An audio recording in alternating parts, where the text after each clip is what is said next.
Perkenalkan, nama saya Aksanto Ali. Pada kesempatan hari ini saya akan memberikan sebuah informasi tentang sebuah peluang usaha, di mana peluang usaha ini bergerak dalam bidang distribusi produk yang meliputi bidang pertanian, peternakan, perkebunan, perikanan, dan kesehatan dengan sistem network marketing. Nah, usaha ini dapat Anda jalankan dengan sistem paruh waktu, sehingga tidak perlu meninggalkan pekerjaan yang sudah Anda tekuni. Fleksibel, artinya kapan dan di mana saja Anda bisa jalankan.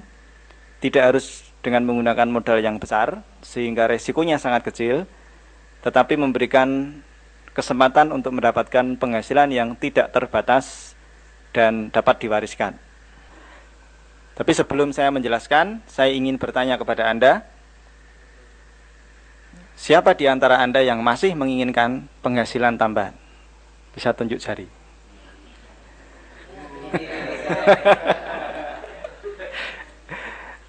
Saya yakin di antara kita semua pasti masih menginginkan penghasilan. Yang menjadi pertanyaan adalah penghasilan tambahan seperti apa yang Anda inginkan. Nah, sebelum saya membahas tentang lebih lanjut tentang penghasilan, sepertinya sangat penting sekali kita semuanya mengetahui sifat dari sebuah penghasilan. Nah, sifat penghasilan ini dibagi menjadi dua. Berdasarkan cara bagaimana seseorang mendapatkan penghasilan itu dibagi menjadi dua, yaitu penghasilan yang bersifat aktif dan penghasilan yang bersifat pasif, atau sering kita namakan active income dan passive income. Nah, ciri-ciri penghasilan yang bersifat aktif atau active income adalah saat aktif bekerja dia dapat uang, dan saat tidak aktif bekerja dia tidak dapat uang. Konsekuensinya, kalau ingin uang maka dia harus kerja terus. Ya, sebagai contoh, penghasilan active income adalah seseorang yang bekerja atau berstatus sebagai seorang karyawan. Apakah dia sebagai seorang pegawai negeri atau pegawai swasta. Gaji itu atau penghasilan itu kita akan dapat manakala status kita masih karyawan atau pegawai. Ketika kita sudah tidak lagi berstatus karyawan karena mungkin sesuatu hal, mungkin dikeluarkan atau mengundurkan diri atau pensiun, seiring dengan berhentinya Anda bekerja, penghasilan pun juga ikut berhenti. Nah, atau dia adalah sebagai seorang yang bekerja untuk dirinya sendiri. Sebagai contoh, wira swasta. Nah, seorang pedagang sayuran misalkan, ketika dia berdagang dapat penghasilan, tetapi kalau dia pulang ke rumah penghasilan juga berhenti karena tidak melakukan aktivitas penjualan. Seorang dokter, ketika dia buka praktek, dia akan menerima pasien dan akan mengeluarkan resep, dan pasien akan membayar dokter tersebut. Tetapi ketika dokter itu pulang ke rumah tidak melakukan aktivitas seperti profesinya sebagai seorang dokter, maka penghasilan itu pun berhenti. Artinya kalau dokter itu sakit, opname, ya berhenti penghasilan. Ya. Kemudian seorang insinyur misalkan, dia memborong pekerjaan, tapi kalau proyeknya tidak ada, ya dia tidak dapat penghasilan. Jadi penghasilan active income di sini ada dua, yaitu penghasilan orang yang bekerja untuk orang lain, atau seseorang yang bekerja untuk dirinya sendiri. Nah, ciri-cirinya jelas. Kalau dia berhenti bekerja lalu penghasilan berhenti, berarti itu adalah penghasilan yang bersifat active income. Nah, ciri yang berikutnya, orang-orang yang bergerak di active income ini biasanya lebih menekankan kepada faktor keamanan, tetapi tidak memiliki kebebasan. Ya, tidak ada kan pegawai negeri yang memiliki kebebasan. Saya mau masuk jam 3 sore aja lah, nanti jam 4 pulang, tidak ada. Misalkan, Mas, kalau wira swasta kan bebas, mau jualan sore hari, mau pagi hari, mau sore hari, ya bebas. Tetapi ada konsekuensinya. Kalau nggak kerja nggak dapat penghasilan, ya jadi nggak bebas, ya kan? Bebas tapi kalau penghasilannya nambah, nah itu nggak apa-apa. Itu dapat dikatakan bebas dalam arti yang sebenarnya. Jadi yang berikutnya adalah biasanya mereka membarterkan waktu dengan uang. Ya, seperti seorang pegawai atau karyawan. Itu kan sebenarnya dia membarterkan waktu dengan uang. Karena apa? Bekerja jam 8 sampai jam 4 sore selama 30 hari atau 25 hari kerja. dan dia mendapatkan gaji bulanan. Itu pun juga sebenarnya membarterkan waktu. Nyatanya apa? Kalau lembur ditambah penghasilannya, ya enggak? Nah, lemburnya 1 jam berapa? Nah, apakah seseorang mau lembur 10 jam? Kan tidak mungkin. Ya. Sebesar-besarnya tarif dia per jam, tetapi dia tidak bisa mengubah dunia menjadi 1 hari 30 jam.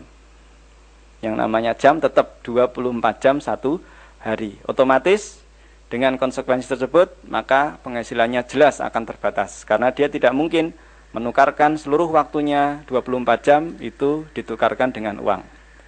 Ya. Banyak sekali profesi-profesi yang membarterkan waktu dengan uang. Ya. Contohnya misalkan seorang konsultan, 1 jam dibayar 1 juta. Misalkan saja. Walaupun sebesar apapun, tetapi tetap yang namanya dia tidak mungkin menukarkan 24 jam seluruhnya dengan uang 1 jam. Apalagi yang hanya profesi sebagai seorang tukang pijat atau tukang batu yang hanya diberi upah 1 jam, misalkan 10.000. Ya. Jadi penghasilannya sangat terbatas sekali. Kemudian kita lihat yang passive income. Ciri-ciri seorang yang mendapatkan penghasilan passive income adalah dia bekerja atau tidak bekerja tetap akan mendapatkan penghasilan. Ya, contohnya adalah seandainya Anda memiliki rumah yang Anda kontrakkan, pada saat Anda membangun rumah, sebenarnya Anda telah bekerja, membangun, mengeluarkan dana investasi waktu, tetapi pada saat Anda membangun, Anda tidak mendapatkan income dari rumah Anda. Ketika rumah Anda selesai Anda bangun, kemudian Anda sewakan, pada saat Anda menerima uang sewa atau uang kontrakan rumah, itulah yang namanya penghasilan passive income. Karena apa? Karena Anda tidak lagi bekerja membangun rumah. Anda tidur di rumah, Anda mendapatkan penghasilan dari properti yang Anda miliki. Kemudian Anda memiliki deposito. Misalkan Anda memiliki deposito 1 miliar, maka setiap bulan Anda akan mendapatkan kurang lebih 8 juta rupiah per bulan, kerja atau tidak kerja. Siapa yang bekerja? Uang Anda yang bekerja. Ya. Kemudian dia memiliki kebebasan waktu. Karena salah satu ciri orang yang mendapatkan passive income, ya, keinginannya dengan kebebasan waktunya, dia memiliki waktu untuk berinvestasi lagi.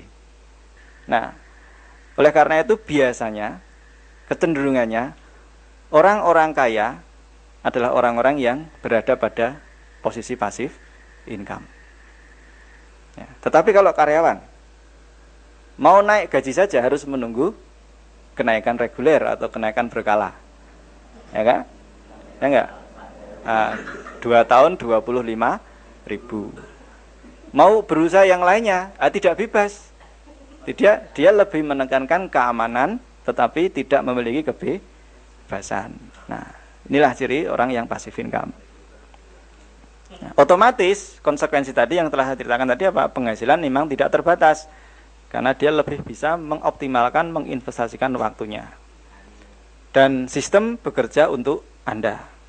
Nah, kenapa ini saya jelaskan kepada Anda? Karena bisnis yang akan saya jelaskan nanti ini berhubungan dengan konsep bagaimana cara seseorang mendapatkan penghasilan. Nah, sekarang seandainya ada pilihan, kira-kira mana yang Anda pilih? Apakah Anda memilih active income atau passive income? Ya. Saya yakin semuanya memilih passive income. Tetapi kadang-kadang dia tidak bertanya bagaimana caranya mendapatkan passive income. Jika Anda tertarik untuk mendapatkan passive income, di sini ada sebuah kesempatan untuk bergabung dengan bisnis NASA, di mana Anda memiliki peluang untuk membangun sisi passive income Anda.